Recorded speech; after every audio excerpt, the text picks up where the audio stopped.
Yeah, this is the Brent report. Like I said, sometimes I don't know if what I'm doing is qualifying as reporting, but anyway, as you can see, by the grave markers, monuments, whatever you want to call them, I'm in a cemetery.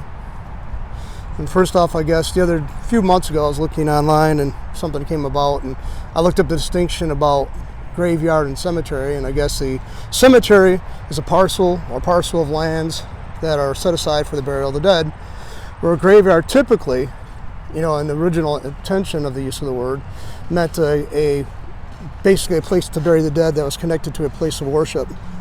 And I think it's probably going to be more often churches, because the Jewish people have a tendency, Judaism has a tendency to put people different places from, their places of worship. But if I'm wrong about that, please comment. Anyway, I'm walking through the cemetery here, and as you can hear, somebody's calling me, so I'm obviously very alive. But anyway, the reason why I'm here for is, I have family members buried at this cemetery, well, quite a few of them. And as you can see, it's kind of the older ones. Many of the newer ones don't allow anything that's above ground for monument markers or anything, or, grave markers. But it was always struck me as a kid, even, because we used to come here to take care of the graves of the family members buried here. I'd come here with my family, and we'd have, basically, it just become nonchalant. My parents never made a big, tried to say they're creeped out by being here. They never said anything about, the eeriness of any of that. And as I got older, I started kind of contemplating and looking at people's graves, and a lot of times I'd see the names of people. By the way, I apologize if you see people's names on these things. If I don't do this to exploit people or anything else, I hope nobody takes offense if they see the family members or whatever, their graves. But then again, they are all in public, so I'm not really prying into their privacy. But getting back to my point, every one of these people had accomplishments, failures, dreams, hopes. They did some of them did dreadful things. Some have been dreadful people. We'll never know, And as you sit here and you look at these names, and you see that, especially if you visit a family plot or a place where a family member is buried at, you knew what they were and they knew what they were doing, and you felt the grief and the sense of loss. But now it's like we live high speed. We don't really sit there and contemplate too much, I don't think. Now, maybe I could be wrong. Maybe I overvaluing my own, what I think is uniquely mine, or uniquely what I engage in. But I think that sometimes it's sobering to come through here, or any cemetery for that matter, and just consider all the lives that these memorials represent. Each one was a person connected to it. Each person, like I said, had their own passions, their own desires, unfulfilled dreams, maybe realized dreams, ambitions. So maybe we have to visit. I think I recommend visiting cemeteries, not because I want people to become morose or obsessed with death. I mean, there's a movement on Instagram where people are always reminding people that, death is approaching. Every one of us is not going to get away from it. There's no way of getting it. You can be good, you can be bad. You can be the best person you think you could possibly be. But ultimately, all of us are going to end up in some place like this, or in an urn or a box kept on somebody's mantle or bedside.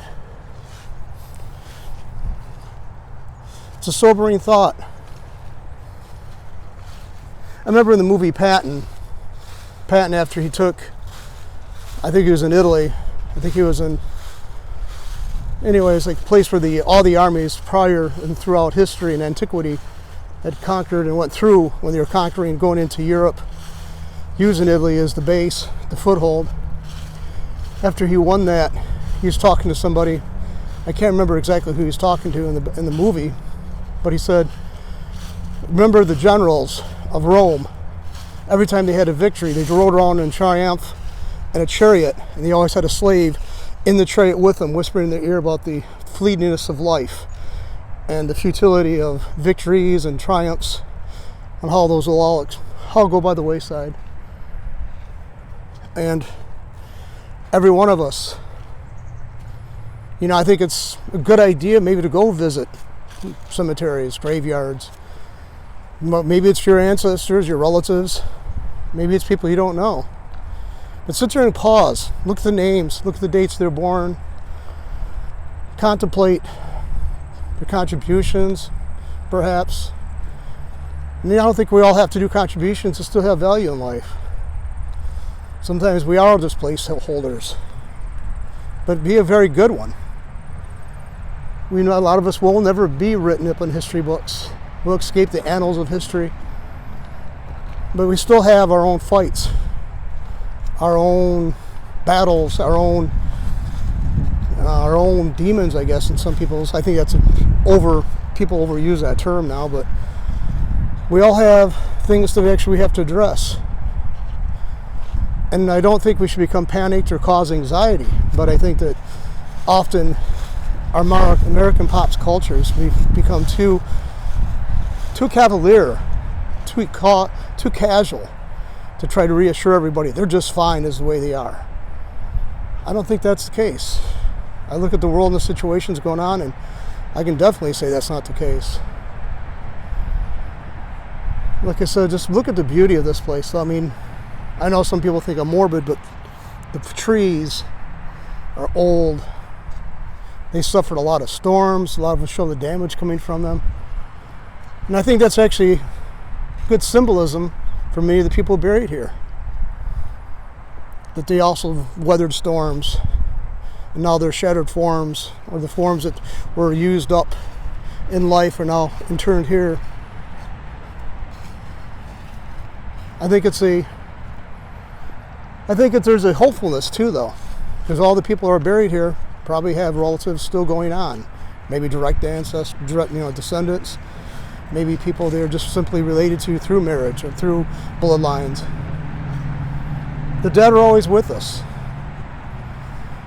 I think it's coming up on election time. I don't want to politicize this, but I never bought into the idea that an infant developing in the womb is not a life yet. I think they say that's science. I always thought that science said, Pasteur in particular said, life comes from life. Life cannot come from non-life.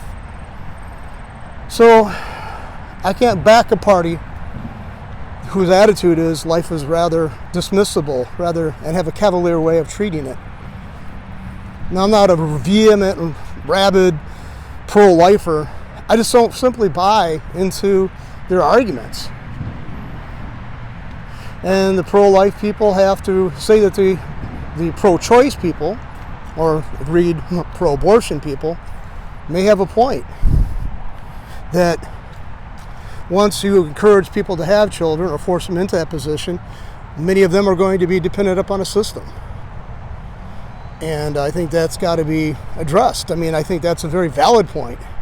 So you can't simultaneously argue for the value of life and then demonize social programs that are set up to help people who maybe have children or families they really are ill-suited to financially to support. I am not a fan of social welfare programs. I see they have a terrible effect upon people. But to be real dismissive and say pull yourself up by the bootstraps and everything else is a callous way of looking at things, quite frankly. Yeah, I've already walked around quite a bit of this cemetery. I haven't hit parts yet, obviously, and I don't want to because I don't want to go just do a tour of the cemetery. But I think that go to a cemetery, a graveyard, sit there and contemplate the names on it.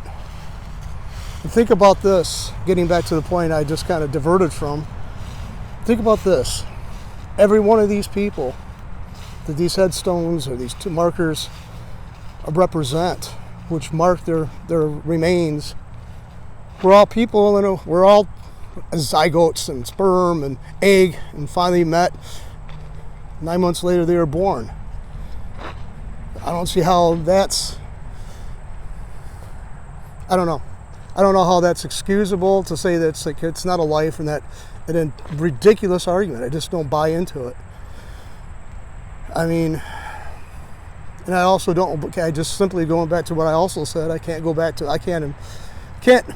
embrace the party, support a party to seem to want to detach themselves from that reality. I don't know. The Republicans and the Democrats, and you have people on both sides who actually don't support abortion, or, they have, very slim, but there are a few Democrats out there who are pro-life. Few and far between, because the party seems to kind of vilify them or want to distance themselves from it. But I don't see how a party that does have this cavalier attitude towards abortion can be looked upon as looking out for your best interest when they disregard the most vulnerable members of society, those developing in the womb. So, people, I know I'll probably get cries of saying, don't get preachy and all that, but it's not. I mean, I just don't buy into the arguments. I'm not using emotionalism. I'm not here to show, I'm just indicating these people all came out the same way, were developed the same way, and it's ridiculous to claim that we didn't start the same, and it's not life developing in the womb. I don't buy into that intellectually. But this kind of bolsters the fact that the creation process for human life is pretty much intact for thousands and thousands of years, maybe perhaps millions if you go by the evolutionary standards. I think it's just ridiculous to say they are following the science and saying it's denying it's not a life developing in that mother's womb. I don't buy it on an intellectual basis or anything else based upon what we know already. I don't see how that can even be presented as a viable argument. Well, anyway, I don't say take my advice because that sounds very arrogant, but maybe you might consider going to a cemetery or a graveyard near your house, maybe far away. If you're planning a trip, maybe go to one of the more famous ones.